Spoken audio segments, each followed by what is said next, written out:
Well, as you could probably all assume, Grand Theft Auto 6 Trailer 2 has broken records already. Because not only did Grand Theft Auto 6 Trailer 2 achieve record-breaking viewership within a single day, and we're not talking just video games, we're talking about the entirety of media on the internet. So, people are excited for this game. Just a little bit. And I don't think I'm the only person who has seen this, but there have been some massive visual upgrades from Trailer 1 to Trailer 2.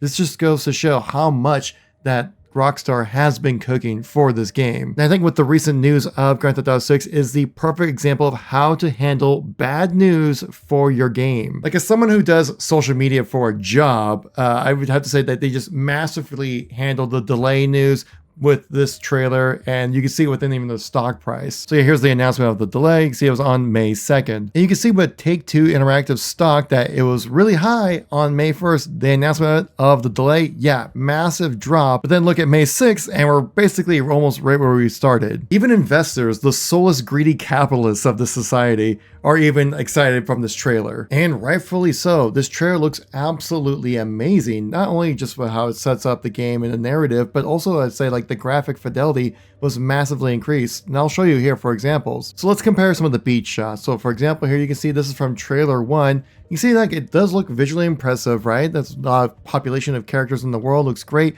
But one thing I want to point out is like just look at the different skin tones and how flat and shiny everything really looks.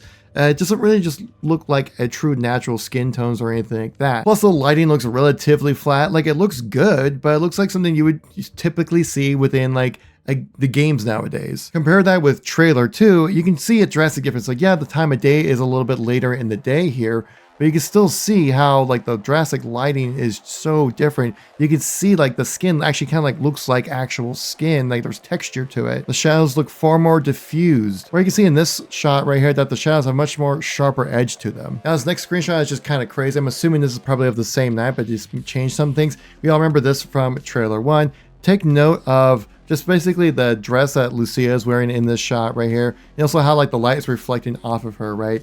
Very different than what we're going to see in just a second here. Right here, you can see like there's shadows casting on her. Like there's definition to like the way light is hitting her and how the dress is completely different and like actually shines with the light and really reflects with it. Now there's one shot that was in trailer 1 that I always kind of thought looked a little flat and like lacked a little bit of definition. It made it look like a video game essentially. And it's this shot right here. If we kind of press play, you can see what I'm talking about. It's when they're on the streets, like right here on like the main strip of Miami.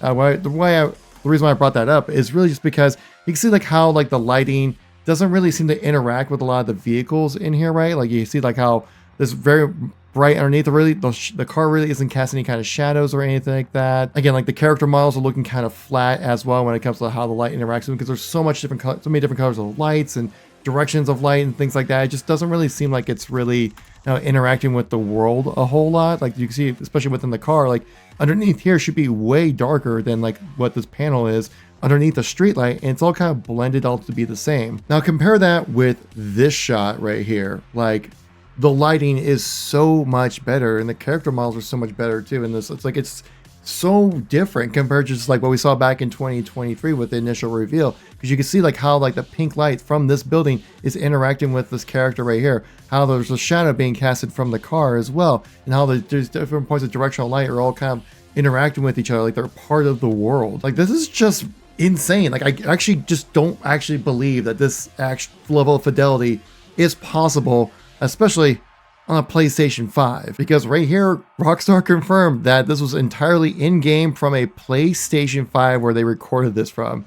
A PlayStation 5 can capture that level of graphic fidelity is just wild to me. But I kind of would actually believe them, especially with this scene right here. This is definitely like the typical Rockstar scene you would see from going from cutscene transition to gameplay right here, where you got like this guy's like, yeah, I got some tenants you need to collect bills from. Typical mission you would get from a Rockstar game, right? And then you see this next shot right here with our character, I believe his name is Jason, goes into his house right here. That looks like a typical transition that you would see going from like campaign type of cutscene to just transition the camera into third person angle to start playing as a playable character. Meaning this lighting, this texturing, this animations, which are just so improved, it's insane.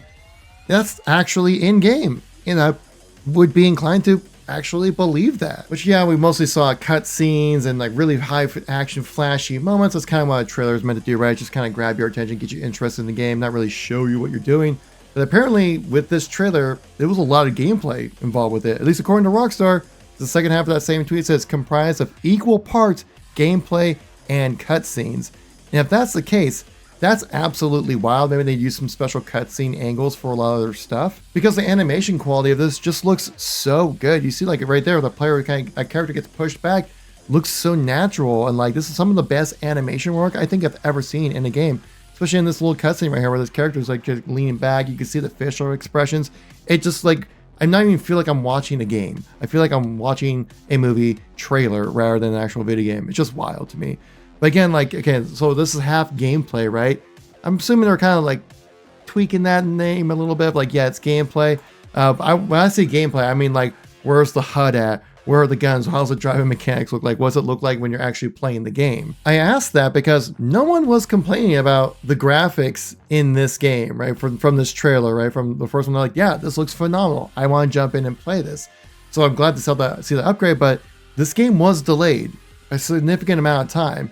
Now I'd have to think that would just have to be either for one, for polishing to make the game run better, or two, it's just maybe the gameplay needs some fixes. Because Take-Two Interactive definitely would not delay the game for looking like this. This is absolutely acceptable, if not above average, if not even like some top tier type of graphics, but definitely had some parts where it could definitely be improved. I can just see like the animation quality and the graphics being so much better. So why did Rockstar and Take-Two Interactive feel that they needed to delay this game until May? Well, that's where we go to our favorite info boy, Jason Schreier, talked about this. And he definitely was heavily hinting that, yeah, GTA was going to get delayed, but he didn't really fully announce it until the actual delay happened. Saying, nobody I've talked to at Rockstar has believed fall 2025 was a real window for a very long time now. Too much work, not enough time, and what appears to be a real desire from management to avoid brutal crunch. GTA 6 slipped to 2026 has seemed inevitable for months, if not longer. So this is why I am really big on trying to see some actual gameplay, like an actual mission or something like that played out roughly within a trailer or something like that. Just let me know that like, yes, the game runs fine. And while I can watch this trailer over and over again and just be amazed at the level of fidelity that we're getting for Grand Theft Auto 6, I'm still just like, ravioli, show me some gameplay only. And also how I mentioned earlier in this video about the PR side of things when it comes to the discussion around Grand Theft Auto 6, because up until this point, it was all just like, where's trailer 2? Where's trailer 2? How come we haven't seen trailer 2? Let's go into the insane conspiracy theories. And then we don't hear anything for the longest time. And then we finally get some information. It's about a delay. We do get the release date, which is kind of like, oh, hey, now we know it's actually happening. But then we see that it's effectively delayed roughly 6 months from what the initial release was probably going to be, around maybe like more November time frame, maybe even in October. So we're all not feeling good. We're down bad. Even the stock was down bad the day of the release. It was like, yeah, that fiscal year is going to be missed. But then guess what happens? You drop the trailer 2, and it's like everyone completely forgets that the delay actually happened, because we got this nice little tasty treat to keep us enticed about what to look forward to when it comes to Grand Theft Auto 6. So I think this is like masterful move by Rockstar and Take-Two. It's like, well, okay, well, if we're going to announce the delay and the, wait for this game is going to have to extend even further, that at least you gotta give them something to keep them happy with and kind of mull over a little bit longer. Because whenever you see a game studio post something like this, you're like, oh no, aesthetic JPEG, this is not gonna be good. Because it will look like one of these, or more recently, one of these from Respawn, just letting you all know, hey, that's a lot of bad news, and just deal with that for the longest time. Nothing, positive that can come from this. And even the greedy capitalists are even getting hyped about this, because like I said earlier, like, this is why you give a little carrot at the end of the stick to get people excited about the game, because as soon as they drop that trailer 2, the hype's back up, the stock's back up. It's like we barely even lost anything. I feel like just so many game studios and publishers out there just don't understand how to recover from bad news and bad discussions online, right? Like, this is a masterclass of how you do that, right? You give them something bad, but then you give them just something a little bit better, or give them some hope, something to look forward to, something exciting. If you're gonna pair that, that's where you will have to pair the bad news with some really good news, and the good news being trailer 2 and how awesome it is, letting us know, like, yes, we're Rockstar, we're gonna have to wait a little bit longer, but trust us, we're cooking up something special. And now almost nobody's talking about the delay, they're talking about how awesome this trailer is. If you made it this far in this video, I hope I earned your like, maybe even a subscribe. And if you want to see who the real ones are that made it to the end of the video, let's leave a pink heart in the chat right there, like a Miami style pink fluorescent heart. How about that? Let me know who the real ones are that made it to the end of the video. If you guys have missed any content from me recently, check out these videos right here. I'll catch y'all in the next one. Peace out.